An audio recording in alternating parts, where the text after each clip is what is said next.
changes are coming to the northwest corner of Carlisle? Of course, you've seen the demolition of the Carlisle Tire and Wheel and Maslin factory sites, and you have heard about the Carlisle Urban Redevelopment Plan, but did you know the community is taking action too? The redevelopment plan includes recommendations for the surrounding neighborhood, and one of the ideas is to upgrade Heberlig Palmer Park. Neighbors realize that this could be the project that starts the revitalization before the first brick is laid on new development on the factory sites, and it sets the tone for what we want our town to look like. Most of all, it energizes our community and gets neighbors out of their houses and into the park to work on improving our town, together. The park is bordered on 4 sides by houses, so people walking just a few yards from it might pass by without any knowledge that 2 acres of recreation space are just steps away. Heberlig Palmer Park is located between North Pitt, Northwest, Lincoln Street, and A Street, and neighbors have been working since May 2013 to design a park improvement plan to expand recreational opportunities for people of all ages. The park had previously been called a tot lot, but the park should be seen as a place where everyone in our community can go, so the park is designed to meet the needs and interests of a range of residents. So what exactly do we have planned for Heberlig Palmer Park? The design incorporates many natural elements back into the park and weaves them into the expanded recreational spaces. Natural playscapes can take on many forms by using boulders, felled trees, slides, and coordinated plantings to build a play space for children into the natural terrain of the park.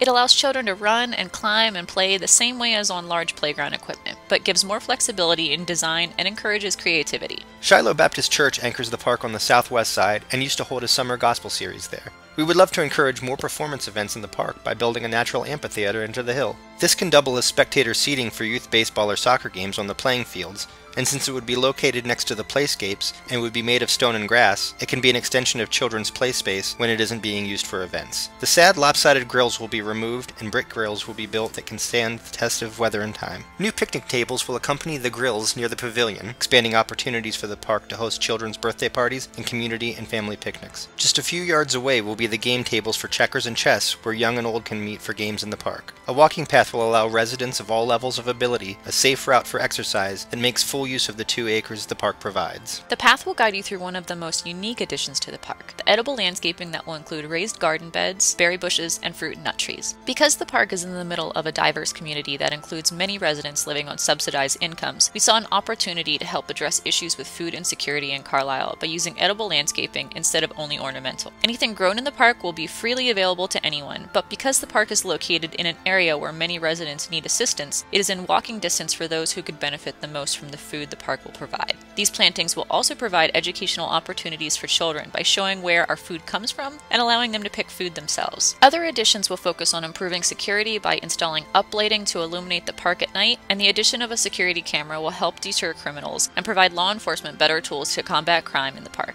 Upgrades to the parking areas will allow for more parking spaces and better organize the layout of the lots while focusing on good stormwater management. So what part do you play in all of this? We need your support. We are applying for a matching grant, so we need to raise as much as we can to make the match worthwhile. We already have a community block grant to get us started, but we need to show that the community sees this project as an investment for Carlisle. Please help us raise the funds to see this project through to completion. We will also need volunteers for work days in the park, so save the date of Saturday, March 29th for our spring community cleanup. We haven't done all of this on our own. We've had the support of the Borough of Carlisle, Parks and Rec, Carlisle Borough Council, Project Share, Cumberland County Redevelopment Authority, Friends Meeting House, and the Downtown Carlisle Association. Will you please support us too?